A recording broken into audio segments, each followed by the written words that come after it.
Okay, so we're now ready to hop into our year-end menu. So this means that we have got all our data on Scribe. We're happy with our allocations. We've done our bank rec. We've run our bank rec report.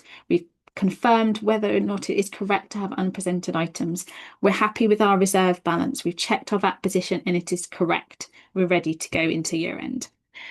So you'll be pleased to know if you're working in receipts and payments that you haven't got much more to do. You haven't got that many menu options appearing, as you can see. You've sort of done the hard slog, you're nearly there.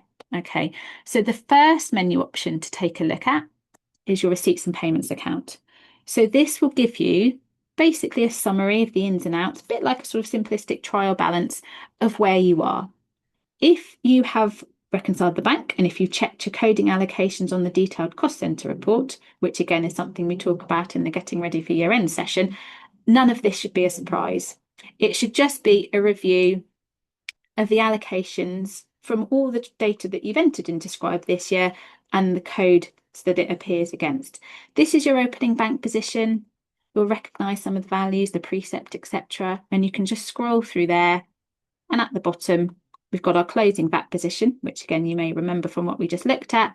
And this is our closing bank position here that will feed into box 8. So as I said, this shouldn't be any great surprise, but if you do see some values in here that you think don't look correct, you would need to go back and just check the transactions there to see if there is an issue. But at this point, it just gives you a sort of summary of everything that's gone in and out, and these are the figures that will then feed in. In terms of this total here, this total doesn't mean anything in terms of the year-end figures or the box numbers. It's just the total is ins and out to check that everything balances and each side has got a sort of debit credit entry. So you don't see that within Scribe, but the basic principles of making sure there's an in and out for everything is happening here so that you can see all is well. If you want to, you can print this out and have it formally signed off as well if you'd like to.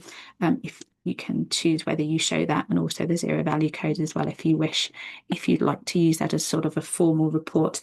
And as I mentioned, you may want to keep that copy like we talked about with regards to the reports.